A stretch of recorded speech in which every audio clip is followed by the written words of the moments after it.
नमस्कार दोस्तों। तो आज हम पढ़ेंगे सिविल प्रक्रिया संहिता की धारा 15।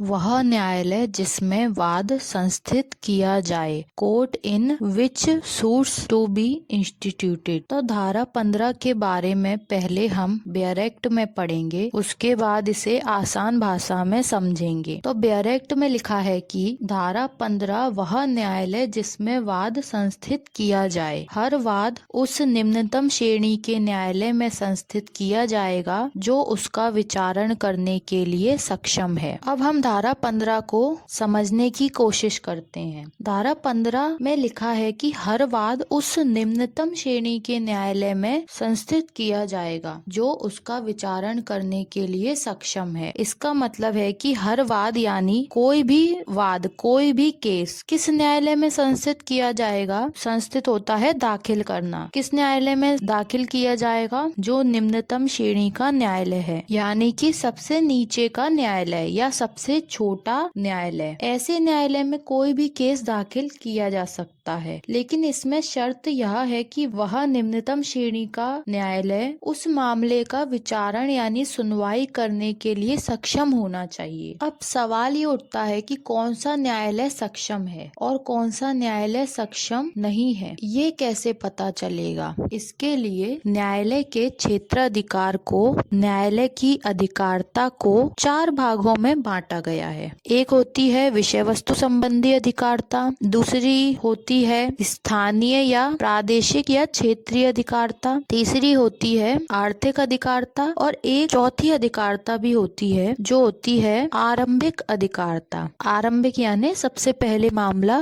किस न्यायालय में आरंभ किया जाना है, आरंभिक रूप से उस न्यायालय को अधिकार होता है। किसी एक न्यायालय में केसों की बहुत अधिक संख्या को रोकने के लिए न्यायालयों को इन 4 भागों में बांटा गया है। तो किसी एक न्यायालय में केसों की संख्या बहुत अधिक ना बढ़े और केसों की भरमार को रोकने के लिए न्यायालय को इन भागों में बांटा गया है। मुख्य तौर पर तो न्यायालय को आर्थिक, विषय वस्तु एवं क्षेत्र के आधार पर ही बांटा जाता है। इसमें भी आर्थिक एवं विषय वस्तु से संबंधित न्यायालय की अधिकारता को निश्चित करने में पीड़ित व्यक्ति को कोई परेशानी नहीं होती। परेशानी तो तब आती है जब न्यायालय का क्षेत्र के आधार पर क्षेत्राधिकार निश्चित नहीं होता है और पीड़ित व्यक्ति को यह नहीं पता होता है कि उसे किस न्यायालय, किस स्थान पर अपना केस दर्ज करना है, क्योंकि एक क्षेत्र कई न्यायालयों के क्षेत्राधिकार के अंतर्गत आता है और यह डिसाइड करने में बहुत परेशानी होती है कि किस न्यायालय में केस दर्ज करना है। इस समस्या का हल हमें मिलता है धारा 15 से लेकर 21 तक के प्रोविजन में। एक बात और आपको बता दूं कि धारा 15 से हमें वाद करने का स्थान के बारे में बताया गया है कि सिविल प्रक्रिया संहिता में जो वाद किए जाते हैं या सिविल जो मामले होते हैं, उन मामलों को किस स्थान में दाखिल किया जाएगा। तो धारा 15 से हमें एक नया कॉन्सेप्ट,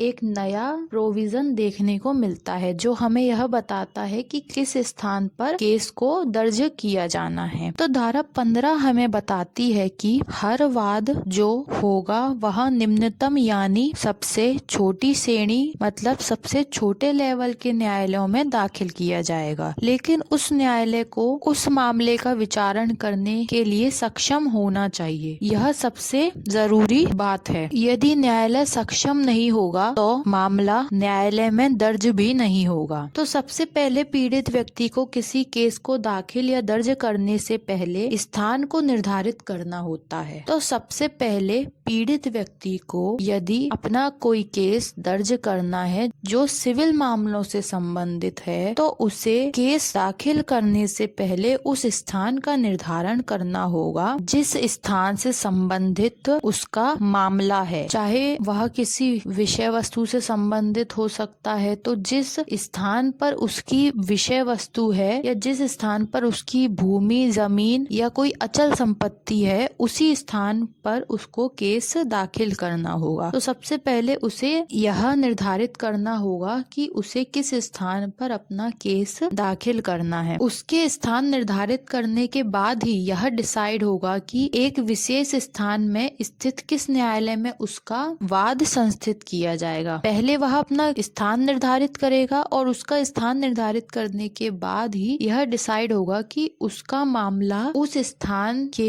किस न्यायालय में दाखिल किया जाएगा। तो इसके लिए हमें धारा 15 बहुत ही अच्छा एक सामान्य सिद्धांत प्रदान करती है। धारा 15 हमें यह बताती है कि प्रत्येक मामला जो सिविल मामला है वह सबसे पहले उस न्यायालय में संस्थित किया जाना चाहिए जो निम्नतम यानी छोटी श्रेणी का सक्षम न्यायालय है। अब प्रश्न यह उठता है कि सक्षम न्यायालय किसे कहा जाएगा। तो सक्षम न्यायालय उस न्यायालय को कहा जाता है जो मामले की विषय वस्तु या मूल्य के आधार पर मामले की सुनवाई करने के लिए सक्षम होता है या मामले को क्षेत्र के अनुसार स्वीकार करने के लिए उसकी सुनवाई करने के लिए सक्षम होता है। क्योंकि किसी एक विशेष स्थान के लिए वहाँ का न्यायालय होता है और उस स्थान विशेष में जितने भी मामले आते हैं वह उसी न्यायालय के द्वारा सुने जाते हैं। और कई बार ऐसा होता है कि किसी एक विशेष स्थान में एक या एक से अधिक न्यायालयों की अधिकारता या क्षेत्राधिकार लगते हैं। तो उस स्थिति में वह न्यायालय उस मामले की सुनवाई करेगा जिसे उस मामले को सुनने की पूर्ण या अधिक अधिकारता होगी या जो प्रारंभिक या पास वाला न्यायालय होगा। तो धारा 15 को लाने के पीछे का उद्देश्य क्या रहा है, अब हम इसे जानते हैं। इसका सीधा सा एक उद्देश्य है कि उच्चतर श्रेणी यानी कि ऊपर की श्रेणी के न्यायालयों में केसों की संख्या अधिक ना बढ़े और केसों की संख्या को रोकने के लिए धारा 15 में यह क्लॉज डाला गया। तो यह थी धारा 15। अब हम मिलेंगे अगले लेक्चर में। धन्यवाद।